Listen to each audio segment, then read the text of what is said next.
Thank you for having me. To answer your question, let me correct the word division.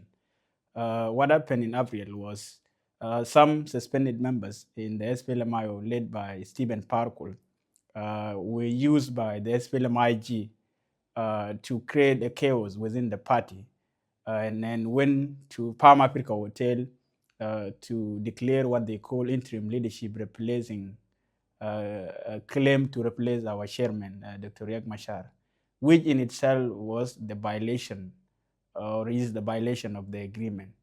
So in the party at the SPLM-IO, we consider it as a minor thing and is more of a line party than a division. The party now is led by Right Honorable Oyet on acting capacity. It is very funny that a political class in South Sudan behave like we have another country, not knowing that this is our country and that is the only country we shall be having until the other generation come. The peace agreement is very important when it was signed in 2018. But given its current predicament, it's more or less dead. But I cannot say it is dead because the international community is trying its best, trying to pressure the parties that are unwilling for the peace agreement to be implemented. But in our side, we are pushing for implementation. So, but the agreement is actually more or less dead. So, because several violations were committed by the SPLM-IG, including taking positions that were allocated to different political parties, including the SPLM-IO. That was a serious violation that put the peace agreement in jeopardy. Of course not. The SPLM-IO does not in any way, consider any partner, whether the United States or any country, as an enemy. The SPLM-IO Youth League is a massive youth movement. In Article 9 of our Constitution, it talks of objective and aims, and one of which is to mobilize the young people in the country to give good support to the mother party, a decision, and to advocate for a change, like prosperity, democracy, freedom of South Sudan.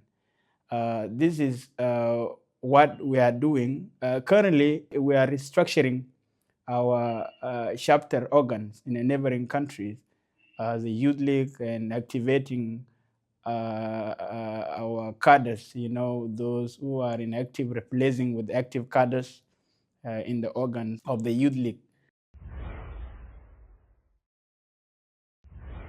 The SPLM-IO Youth League is viewing the White Army the same way they view other civil defense forces in the entire country. It's not only a White Army in the country. There are other forces. There is Abu Shok, there's something called Tidbai, and etc. There is also recently something called Red Bell.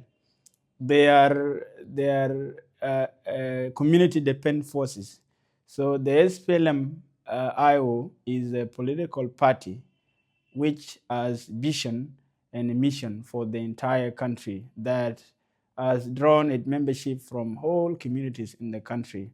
But White Army always react when there is an external aggression threatening the presence or the existence of the community. So we don't in any way have a formal relation with them, but they react when a certain violation are committed in the lands. For instance, there are an ongoing bombardment in a great Upper such as Lower and Fangak and and Gower land. So when White Army react, they were reacting against that.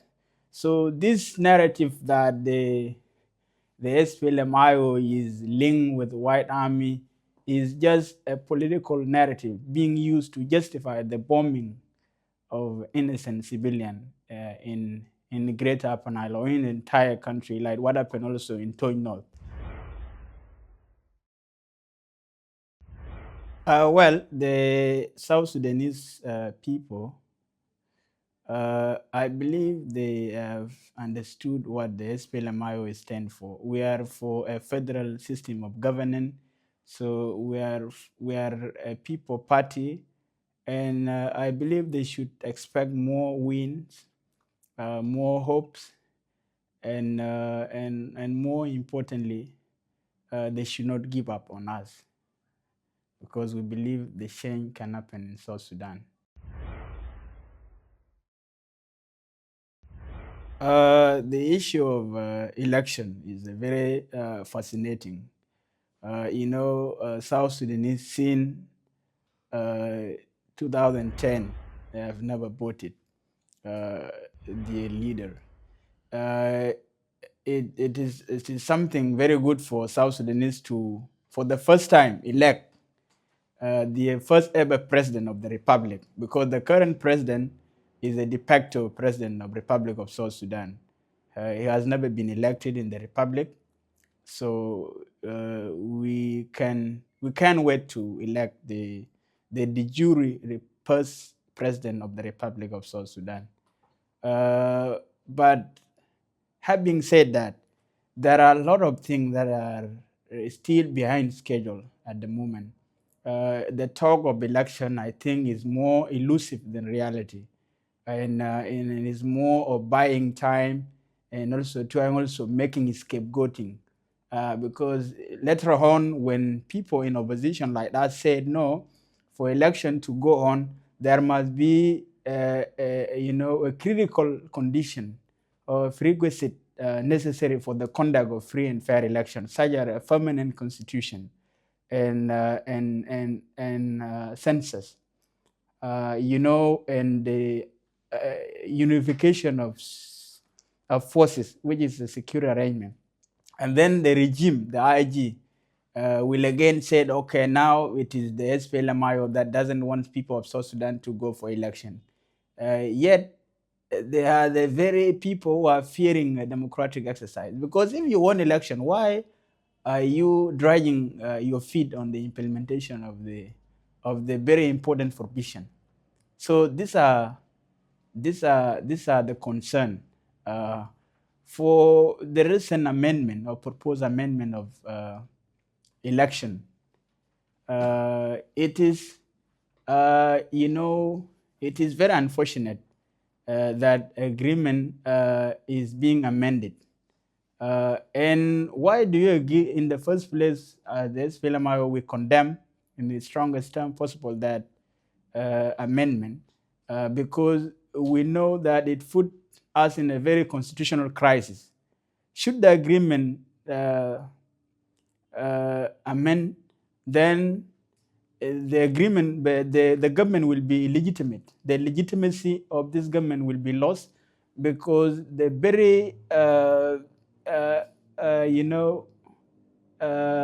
assembly that's supposed to ratify it is not a constituent assembly. The mandate expired. The mandate expired in 2015, and it is this agreement that gives us legitimacy. So without agreement or amending article amending article 8.4 that give agreement supremacy in case of conflict with the constitution, definitely the government will lose its legitimacy. So this is my view. I believe the amendment is not the right choice. People should just commit themselves. This all shenanigan and the energy being used to dismantle the agreement should be used for its implementation, and then we go for a smooth transition in the country. So this is what this is my view on election.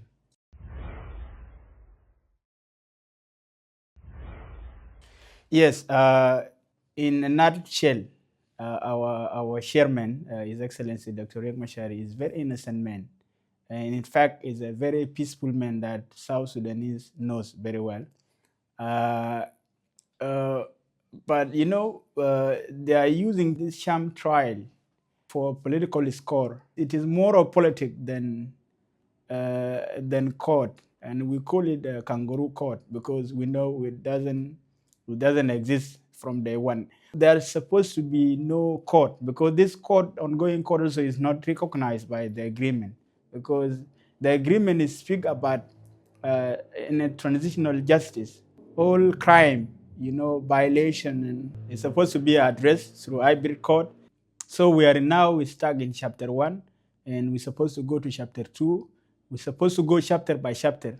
Why are you jumping from chapter 1 to chapter which we have not even addressed any single thing? So our chairman, His Excellency Dr. Riek Machar, is very innocent, and we don't recognize that kangaroo court. We condemn it. We call it a political wish on that is being used to dismantle the agreement or to silence the voice of opposition in the country.